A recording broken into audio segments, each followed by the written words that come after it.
యేసుక్రీస్తు పరిశుద్ధ నామమున మీకు నా యొక్క శుభ వందనాలు తెలియచేస్తున్నాను. క్రీస్తునందు ప్రియమైన వారలారా, దేవాది దేవుని మహాకృప మీకు, మీ కుటుంబానికి, మీ అవసరతలకు నిత్యము తోడై ఉండి నడిపించునుగాక. Amen, amen. ఈరోజు దేవాది దేవుడు బయలుపరిచిన వాగ్దానమును బట్టి దేవునికి స్తోత్రాలు చెల్లించుదాం. నేటి వాగ్దానము,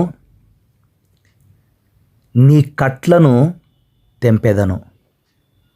ఆమెన్. ఈ వాగ్దానమును దేవుడు యిర్మీయా ద్వారా ఇశ్రాయేలీయులకు తెలియచేశాడు. యిర్మీయా గ్రంథము 30 అధ్యాయము 8వ వచనములో ఈ మాట వ్రాయబడి ఉంది. సైన్యములకు అధిపతియగు యెహోవా ఇలాగూ సెలవిచ్చుచున్నాడు, నీకున్న కాడి నీ మెడ నుండకుండా ఆ దినమున నేను దాని విరిచి నీ కట్లను తెంపెదను. ఇకను అన్యులు యాకోబు సంతతి వారి చేత దాస్యము చేయించుకొనరు. Amen, amen. క్రీస్తు నందు ప్రియమైనటువంటి వారలారా, దేవుడు తన ప్రజలను, ఇశ్రాయేలీయులను ఎంత ప్రేమించాడో మనము ఈ వాక్య భాగంలోనే గమనించవచ్చు. ఆ దినమున అంటే దేవుడు ఒక దినము ఏర్పాటు చేశాడని, ఆ దినము దేవుడు అన్యులందరికీ తీర్పు తీర్చే దినమని మనము వాక్యంలో చూస్తున్నాం. ఇశ్రాయేలీయులు వారు భయముతో బ్రతుకుతూ ఉన్నారు.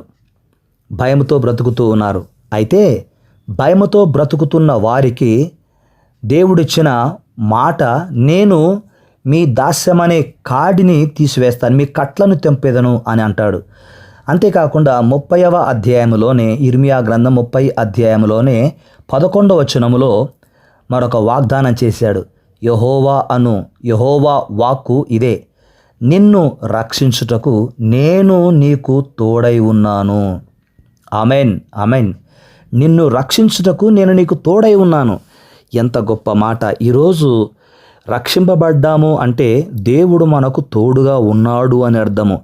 మనకు రక్షణ కలిగింది అంటే దేవుని తోడు, ఆయన సన్నిధి మనకు తోడుగా ఉంది అని అర్థము. కనుక ఇంకా ఈ రోజు వరకు కూడా రక్షింపబడని వారి మెడ మీద సాతానుడు ఒక కాడిని పెట్టాడు, కట్టేశాడన్నట్లు. అయితే ఈరోజు దేవుడిచ్చే వాగ్దానం ఏంటంటే, నీకున్న కాడి నీ మెడ నుండకుండా దాన్ని తీసివేస్తాను, దాన్ని విరిచి నీ కట్లను తెంపెదను అని ఇక్కడ వాగ్దానం చేస్తున్నాడు. క్రీస్తునందు ప్రియమైన కుమారుడా, కుమార్తె, దేవాది దేవుడు నీ కట్లను తెంపెదను అన్నప్పుడు సాతానుడు రకరకాలుగా తన ప్రజలను, తన బిడ్డలను కట్టివేసి ఉంటాడు. అవి ఏమి కట్లంటే, ఒకటి రోగపు కట్టు, రెండవదిగా భయము అనే కట్టు, మూడవదిగా ఇబ్బందులు, సమస్యలు అనే కట్టు, నాలుగవదిగా బాధలు, ఇబ్బందులు అనే కట్లు. సో రకరకాలుగా ప్రజలు ఈ కట్ల చేత బాధింపబడుతూ ఉంటే దేవుడు ఈ వాగ్దానం చేస్తున్నాడు. ఈరోజు ఒకవేళ నీవు దేనితోనైనా కట్టబడి ఉంటే దేవుడు నీకు ఇచ్చే వాగ్దానం ఏంటంటే, ఈరోజు నీ కట్లను నేను తెంపెదను, నీ కాడి నేను తీసివేసేదను. దేవునికి స్తోత్రం. దేవుడు సాతానుడు మోపిన కాడిని, సాతాను కట్లను తెంపి నా కాడి మోయమంటాడు. యేసు ప్రభువు నా కాడిని మోయండి, నా కాడి తేలిక అంటాడు.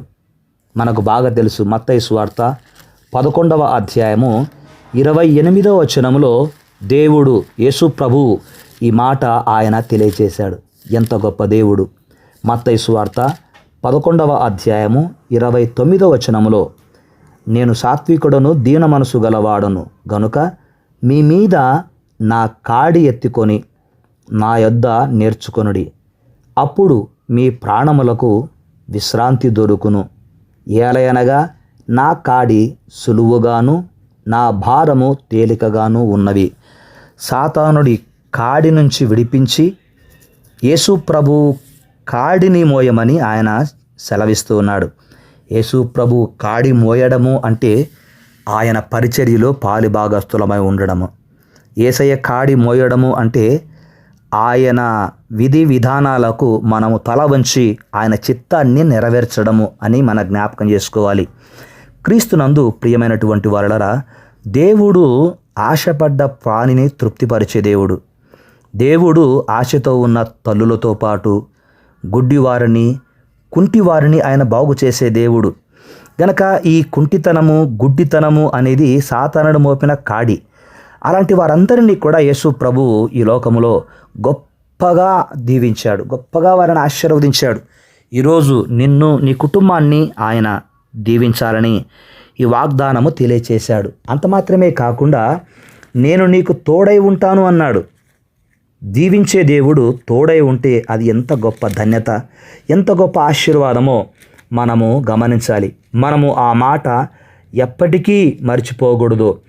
ఇర్మియా గ్రంథము 31వ అధ్యాయము 34వ వచనములో ఈ మాట రాయబడింది. నేను వారికి దేవుడనై ఉందును, వారు నాకు జనులగుదురు.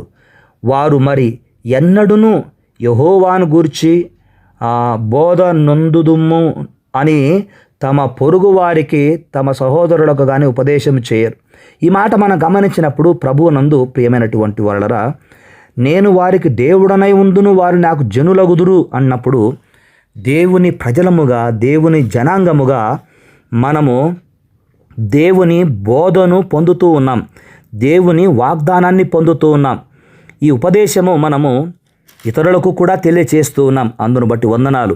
కనుక నిన్ను రక్షించుటకు నేను నీకు తోడై ఉన్నాను అని దేవుడు వాగ్దానం చేశాడు. ఈరోజు ఒకవేళ నీవు ఏదైనా కాడి మోస్తూ ఉన్నట్లయితే, కుటుంబం అనే భారము అది ఒక కాడి, కనుక బాధ్యత అనేది ఒక కాడి.